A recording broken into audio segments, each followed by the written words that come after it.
తాకట్లో ఉన్న మీ బంగారాన్ని విడిపించి ఆ రోజు ఆన్లైన్ రేటుకి కొంటాం. Sharma gold company.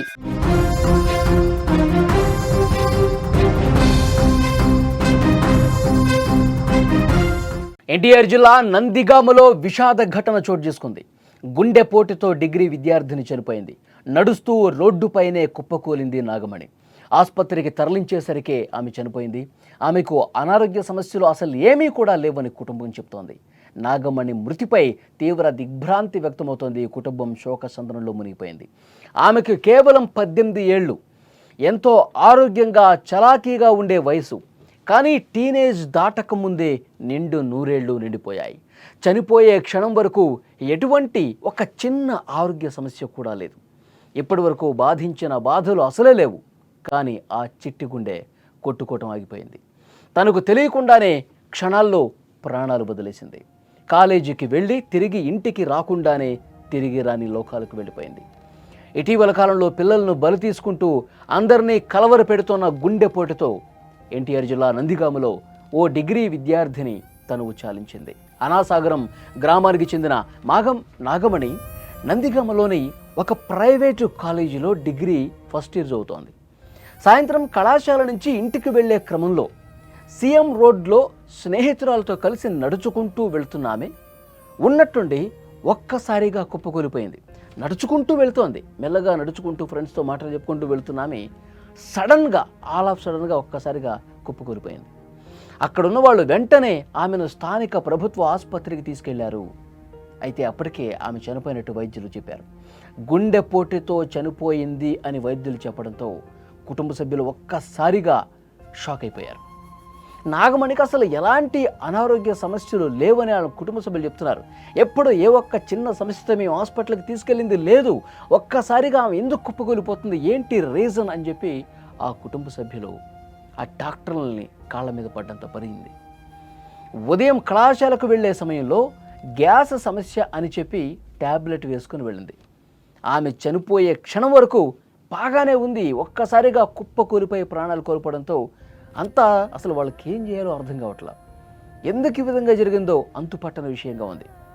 కుమార్తె మరణ వార్తతో తల్లిదండ్రులు రోదన పూర్తిగా ఆ కుటుంబ సభ్యులందరూ కూడా తీవ్రమైనటువంటి శోకంలో మునిగిపోయి ఉన్నారు. ఈ మధ్యకాలంలో గుండెపోటుతో చనిపోతున్న వాళ్ళ సంఖ్య పెరుగుతోందండి. వాళ్ళు ఈ వయసు ఆ వయసు అని లేదు. గుండె జబ్బుతో గుండెపోటుతో ఉన్న పళంగా వాళ్ళు ఏ పనిలో ఉన్నా సరే, వాళ్ళు ఏ శుభకార్యంలో ఉన్నారా, కాలేజీలో ఉన్నారా, బస్ స్టాప్లో ఉన్నారా, రోడ్డు మీద నడుచుకుంటూ పోతున్నారా, ఎప్పుడు ఏం జరుగుతుందో తెలియట్లేదు. ఉన్న పళాన ఆన్ ది స్పాట్ కుప్పకూలిపోయి ప్రాణాలు వదులుతున్నారు. ఏదో ఆసుపత్రికి తీసుకెళ్ళి 1-2 రోజులు అక్కడ చికిత్స పొందుతూ అలాంటి పరిస్థితి కూడా లేదు. ఆన్ ది స్పాట్ చనిపోతూ ఉన్నారు. అంత దారుణమైనటువంటి ఘటనలు మనం చూస్తూ ఉన్నాం. ఒకప్పుడు గుండె జబ్బు అనగానే మనకేమనిపిస్తుంది, 60 ఏళ్ళు 70 ఏళ్ళు కనీసం 50 సంవత్సరాలు పైబడ్డాక వస్తుంది అనుకుంటారు. అలాంటి వృద్ధులకే వస్తుంది గుండెపోటు అనుకునేవాళ్ళం. కానీ ఇప్పుడు పూర్తిగా పరిస్థితి తల్లకిందులైపోయింది. పెద్దవారే కాదు, చిన్న వయసు వారు, వయసుతో సంబంధం లేదు, గుండె జబ్బుల బారిన పడి నాగమణిలా ప్రాణాలు కోల్పోతున్న వాళ్ళు ఎంతోమంది ఉన్నారు. రోజు మనం వార్తల్లో చూస్తూనే ఉన్నాం. ఎక్కడో చోట ఇలాంటి ఘటనలు జరుగుతూనే ఉన్నాయి. ప్రతి ఒక్కరూ భయపడిపోతూ ఉన్నారు. ఆరోగ్యంతో కూడా అసలు ఏమాత్రం సంబంధం లేకుండా గుండె పనిచేయటం ఆగిపోతోంది. యుక్త వయసులో ఉన్నవాళ్ళు ఫిట్నెస్ మీద ఇష్టంతో రెగ్యులర్గా జిమ్కి వెళ్ళేవాళ్ళు. మనం ఒకసారి జిమ్లో వీడియో కూడా మనం చూసాం. గత నెలలో జిమ్ చేస్తూ ఒకతను ఆ జిమ్ సెంటర్లోనే కుప్పకూలి చనిపోయాడండి. ఎంత దారుణం చూడండి. అతను ఆరోగ్యం మీద శ్రద్ధ ఉంది, అతనికి జిమ్ చేయాలి, ఫిట్నెస్ మీద నమ్మకం ఉంది అతనికి, మన శరీరం ఎప్పుడు మనం ఫిట్గా ఉంచాలనుకుంటున్నాం అన్నాడు. అలాంటి వాళ్ళు కూడా జిమ్ సెంటర్లోనే చనిపోతున్నారంటే ఎలా అర్థం చేసుకోవాలి? యువకులు క్రికెట్ ఆడుతూ, ఆ వీడియో కూడా మనం చూసాం. క్రికెట్ ఆడుతున్నాడు, వాళ్ళకి క్రికెట్ ఆడటం అలవాటు. అంటే ఆ గేమ్స్ ఆడే వాళ్ళకి, స్పోర్ట్స్లో ఉన్న వాళ్ళకి బాడీ ఫిట్నెస్ ఉంటుంది కదా, ఎప్పుడు పరిగెడతా ఉంటారు, బాల్ వేస్తూ ఉంటారు, బ్యాట్తో కొడతా ఉంటారు.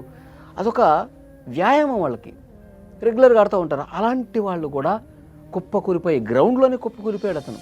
ఆ వీడియో కూడా గతంలో ఒకసారి మనం చూసాం. యువకులు 16 ఏళ్ళు 18 ఏళ్ళు చిన్న పిల్లలు కూడా గుండెపోటుతో చనిపోతూ ఉన్నారు. కానీ వైద్యులు మాత్రం చాలా సీరియస్గా చెప్తా ఉన్నారు.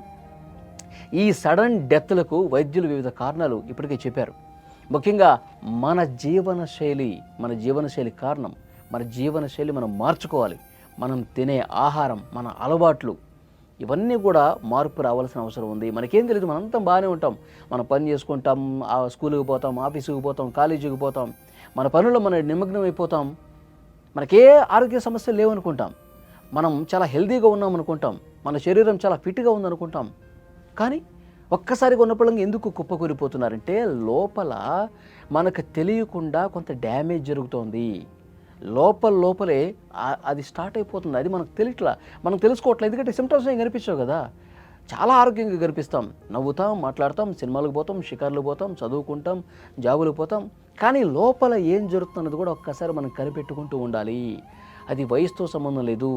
రెగ్యులర్గా మనం ఎలాంటి ఆహారం తీసుకుంటున్నాం, మంచి ప్రోటీన్స్ ఉన్న ఆహారం తీసుకుంటున్నామా, లేదంటే నూడిల్స్, పిజ్జాలు, బర్గర్లు, ఫ్రైడ్ రైస్లు ఇలాంటి ఆయిల్ ఫుడ్స్, జంక్ ఫుడ్స్ ఇవి ఎక్కువగా తీసుకుంటున్నామా? ఇవి తీసుకుంటే కనుక మనం అవాయిడ్ చేయాలి. బయట ఫుడ్ ఎంత దారుణంగా ఉంటుంది, ఎలాంటి ఆయిల్ వేస్తారు కదా. సో వీటి మీద జాగ్రత్తగా ఉండాలని చెప్తున్నారు వైద్యులు. ఇంట్లో వండినటువంటి ఫుడ్నే మనం 99% ఎప్పుడోకప్పుడు మనకి ఇంట్లో అవకాశం లేనప్పుడు, లేకపోతే ఎప్పుడో ఒకసారి ఫ్రెండ్స్తో ఫ్యామిలీతో బయటికి వెళ్ళినప్పుడు అలా తీసుకోవాలి. కానీ అకేషనల్గా 99% ఇంట్లో వండినటువంటి ఫుడ్ని తీసుకోండి, మీ ఆరోగ్యాన్ని కాపాడుకోండి అని చెప్పి వైద్యులు చెప్తా ఉన్నారు. ఇంకొక ముఖ్యమైన విషయం, చాలామంది వ్యాయామం చేయటం మానేశారండి. కనీసం నడవట్లేదంట చాలామంది. ఉదయాన్నే లేచిన దగ్గర నుంచి ఎవరి పనుల్లో వాళ్ళు నిమగ్నం అయిపోయారు. కనీసం ఒక అరగంట నడుద్దాం, ఒక అరగంట వ్యాయామం చేద్దాం, అరగంట 30 నిమిషాలు అంతే. 24 గంటల్లో కనీసం ఒక 30 నిమిషాలు కూడా మనం మన శరీరానికి పని చెప్పకపోతే, కనీసం వ్యాయామం చేయకపోతే ఇలాంటి సమస్యలే వస్తాయని చెప్తా ఉన్నారు. ఇంకొకటి, నిద్ర లేకపోవటం. ఇది ఇంపార్టెంట్ చాలా. మనిషికి కనీసం 8 గంటలు నిద్ర ఉండాలి. చాలామంది మధ్యకాలంలో ఈ సోషల్ మీడియాలో పడిపోయి, స్మార్ట్ ఫోన్స్లో పడిపోయి రాత్రుళ్ళు మేల్కొంటా ఉన్నారండి.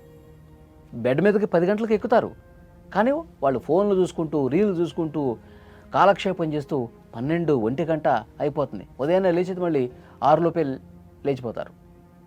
ఎందుకంటే స్కూల్కి వెళ్ళాలను, కాలేజీకి వెళ్ళాలను, ఆఫీసులకు పోవాలను. 6ంటికి లేస్తారుగా. ఎక్కడ నిద్ర సరిపోతుంది? 4-5 గంటలు పడుకుంటే నిద్ర సరిపోతుందా? నిద్రలేమి కూడా చాలా డ్యామేజ్ చేస్తుంది. ప్రతి ఒక్కరూ గుర్తుపెట్టుకోవాల్సినటువంటి విషయం. సో ఇలాంటివన్నీ కూడా మన జీవనశైలిలో మార్పు చేసుకోవాలి. అప్పుడప్పుడు చెకప్ చేసుకోవాలి. మనకి కొలెస్ట్రాల్ స్థాయిలు ఏ విధంగా ఉన్నాయి, గుండెకి సంబంధించిన అవి డయాగ్నోస్ చేసేటటువంటి ఉంటాయి కదా, చెక్ చేసుకోవాలి ఒకసారి. సంవత్సరానికి కనీసం ఒకసారి చెక్ చేసుకుంటే ఏమైనా చిన్న చిన్న తేడాలు ఉంటే డాక్టర్ల సహకారంతో వాటిని సరి చేసుకోవచ్చు అని చెప్తున్నారు. మనం జీవనశైలి మార్చుకోవాలి, ఆహారం మార్చుకోవాలి, తర్వాత వ్యాయామం చూసుకోవాలి. ఇవన్నీ కరెక్ట్గా ఉంటే ఇలాంటి సడన్గా కుప్పకూలిపోయే పరిస్థితులు ఉండవు. మన గుండె మన చేతిలో ఉంది. మన గుండె ఆరోగ్యం పదిలం చేసుకోవటం, కాపాడుకోవటం మన చేతుల్లోనే ఉంది. చాలామంది స్మోకింగ్లకి అలవాటు పడుతూ ఉంటారు. అది కూడా చాలా డేంజర్. స్మోకింగు, మద్యం అలవాటు ఇవన్నీ బంద్ చేసుకోవాలి. సో డెఫినెట్గా వైద్యులు, నేను చెప్పేది కాదండి, వైద్యులు చెప్పే విషయం నేను చెప్తున్నా. మనం ఇలాంటి ఆల్ ఆఫ్ సడన్ ఈ విధంగా గుండె ఆగిపోయి చనిపోయే పరిస్థితి ఉంటే కుటుంబాలు ఏమైపోతే ఒక్కసారి ఆలోచించుకోవాలి. మన మీద ఎన్నో ఆశలు పెట్టుకున్నటువంటి కుటుంబాలు ఉంటాయి. మన తల్లిదండ్రులు కావచ్చు, మన పిల్లలు కావచ్చు, మన తోబుట్టులు కావచ్చు. జరగకూడనిది జరిగితే మన అజాగ్రత్త వల్ల, మన నిర్లక్ష్యం వల్ల మన కుటుంబాలు ఎంత బాధపడతాయి.